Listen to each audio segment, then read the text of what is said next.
welcome. This is the Market Wrap. I'm Agam Vakil. We're starting to see some weakness seep into the benchmark indices with the Nifty now sliding, well, below the mark of 11,550. In fact, it's lost around 62 odd points today. There were just about a handful of gainers on the Nifty 50. A lot of these were IT stocks, and you can see Tech Mahindra, HCL Technologies, TCS, Infosys, and Wipro. All five top gainers were from the information technology space, followed by some strength coming in Axis Bank and Reliance Industries. On the losing end, we do have weakness in Grasim Industries.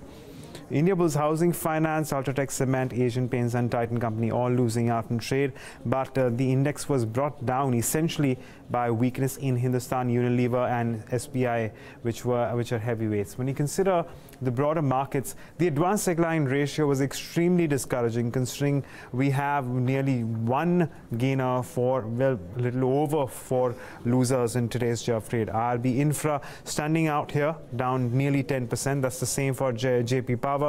Reliance Power also declining by around 8%. NCC, Inox Leisure, along with Balkrishna Industries down 7.5%, now below the mark of 1200.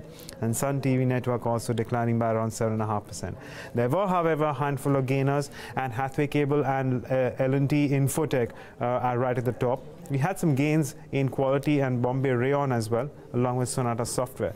That said, considering the kind of weakness that we are seeing, what should we keep an eye on when it comes to technical levels? This is what our technical analysts are talking about.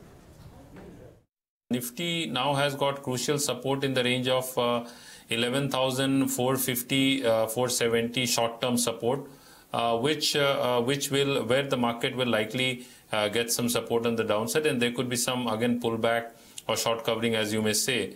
But it seems that the short-term top has definitely been formed, and Nifty would have to struggle to breach the recent high.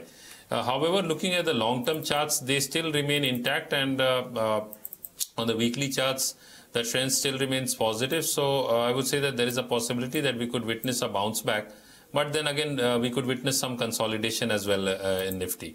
Further going down, and the target for Nifty would be around 10,400, 11,400 is what the charts are suggesting as of now. So definitely I would go with a short call on index, that is Nifty. My first target would be 11,400, and stop loss for that particular trade would be 11,530.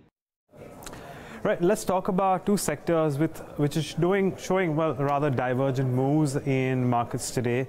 The first one is FMCG on the losing end. The other one is, of course, information technologies. But let's talk about FMCG, because just about 2 days ago, there was tremendous strength in that sector on the back of several of the large caps as well as the relatively mid-cap companies in the FMCG sector. And we have Jayesh Khilnani joining us to take us through some of these key trends and a little bit of a reversal. So Jayesh, you know, I do remember just last week we were talking about the staggering valuations at which the FMCG companies were trading at. And what can you tell us about that? That's right, Agam. If you see the last couple of days, the correction has primarily been led by the FMCG index. The Nifty FMCG index in the last couple of days has lost more than 1,400 points, or 5% thereabouts. Now, what I picked up was on the valuation front. If you have a look at the chart that you have on the screen, maybe valuations are a bit too expensive for the taking. The white line shows you the 1 year forward estimate on a price to earning multiple that are provided by the analyst. What you have on the blue line is the average in the last 5 years, which is just below 30 times.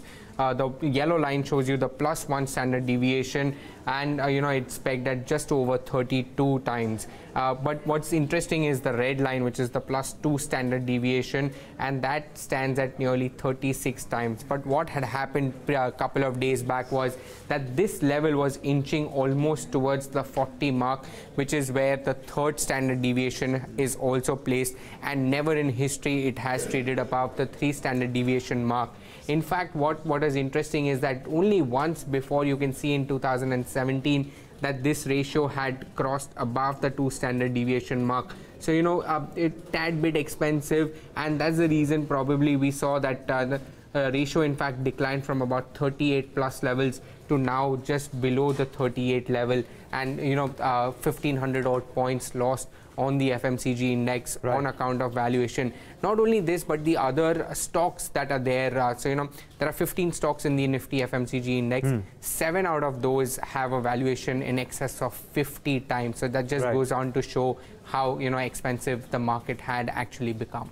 Right, absolutely, and decidedly about 2 standard deviations, as Jayesh is talking about. Jayesh, thank you for joining us and getting us those updates. We continue to track these valuations, and they certainly are, as Jayesh has already pointed out, at very, very high levels. But perhaps a sector which hasn't seen such rich valuations and which is actually catching up, and some, should I say, tailwinds playing out, is the Indian IT sector. Of course, we all do know about the depreciating rupee against the US dollar, and that could play as an advantage when it comes to a lot of these IT companies, at least when it comes to its margins.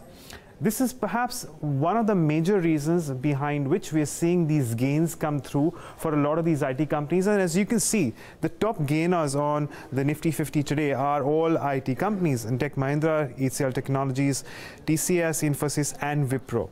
Now, if you keep the currency movements aside, do remember that many of the analysts out there still consider IT to also be a defensive sector, which means that when you see some amount of weakness coming in, it's essentially going to be something like an IT or an FMCG sector where a lot of your large investors will look to hide, and that is perhaps also one other reason behind which we have seen these gains in the IT sector. So once again, we're going to continue to watch out for the implications of the weakening rupee against the dollar, and of course how a lot of these institutions, domestic as well as foreign, churn their portfolios and see the way they're placed in some of these defensive sectors.